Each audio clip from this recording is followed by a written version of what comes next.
Subscribers எல்லாருக்கும் வணக்கம். இந்த வீடியோவில் நம்ம என்ன பார்த்துட்ருக்கோம்னா பிஸ்னஸ் டெவலப்மெண்ட் பார்த்துட்ருக்கோம். அப்படி நீங்கள் பிஸ்னஸ் ஸ்டார்ட் பண்ணிட்டீங்க அப்படின்னா நம்ம என்ன பார்த்தோம், கஸ்டமர் பார்த்தோம். ஸோ இவங்க இல்லாமல் தேர்ட் பார்ட்டிஸ் கஸ்டமர்ஸும் வருவாங்க நமக்கு. ஸோ அப்படி வர்றப்போ நீங்கள் ஆரம்பிச்சிட்டிங்க, பிஸ்னஸ் ஆரம்பிச்சிட்டிங்க, இதையும் நோட் பண்ணி வச்சுக்கோங்க. கண்டிப்பாக ஆஃப்டர் நீங்கள் பிஸ்னஸ் ஸ்டார்ட் பண்ணதுக்கப்புறம் என்ன பண்ணக்கூடாது, first 3 years 1 to 3 years very very important. ஓகேவா? ஃபஸ்ட்டு 3 வருஷன்றது ரொம்ப முக்கியமானது. அதாவது நீங்கள் வந்து லாங் லைஃப்பில் போகிறீங்க, லாங் ரன்னில் ஃபுல் டைமாக பிஸ்னஸ் தான் பண்ண போகிறீங்க. ஓகேவா?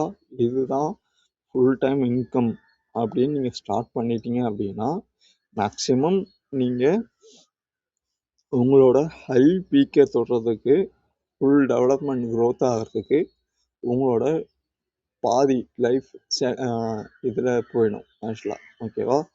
மினிமம் 25 இயர்ஸ் உங்களுக்கான ஒரு கஸ்டமர் செட்டப் வந்து உங்களுக்குன்னு ஒரு சர்க்கிள் பில்ட் ஆகி க்ரோ ஆகி ஆட்டோமேட்டிக்காக ரன் ஆகின்றதை வர்றதுக்கு 15 to 25 இயர்ஸ் மேக்ஸிமம். இதுவே 10 வருஷம் நான் ஏன் கம்மியாக வச்சுருக்கேன் அப்படின்னா, இது உங்களோட இதை பொறுத்த இருக்குது, நீங்கள் பிஹேவியரை பொறுத்த இருக்குது, உங்களோட ஆட்டிடியூடை பொறுத்த இருக்குது. இல்லைன்னா இன்னுமே 5 இயர்ஸ் கூட கம்மி பண்ணலாம். 10 இயர்ஸ் உங்களுக்கு இதுக்கு மேலாம் கம்மி பண்ண முடியாது ஆக்சுவலாக.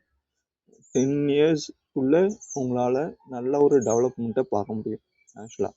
ஓகேங்களா? ஸோ அப்படி நீங்கள் ஒரு ஸ்டார்ட் பண்ணியிருக்கீங்க அப்படின்னா ஒரு கால்குலேஷன் போடுங்க.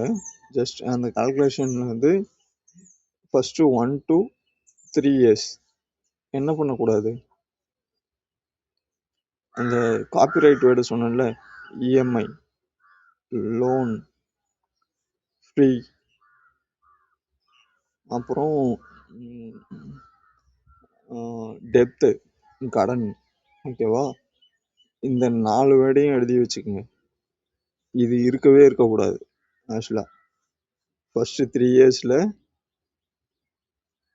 நோ கிரெடிட், நோ டெப்த்து, நோ லோன்ஸ், நோ ஃப்ரீ. அதாவது நீங்கள் கடன் வாங்கக்கூடாது, ஃப்ரீயாக கொடுக்கக்கூடாது, உங்கள் பேர்லேயோ உங்கள் கடை பேர்லேயோ லோன் வாங்கக்கூடாது, உங்கள் பிஸ்னஸ் பேர்லேயோ லோன் வாங்கக்கூடாது, இஎம்ஐஸ்க்கு நீங்கள் ப்ராடக்ட் கொடுக்கக்கூடாது, ஃப்ரீயாக கொடுக்கக்கூடாது. அடுத்த வீடியோவில் பார்ப்போம். நன்றி, வணக்கம்.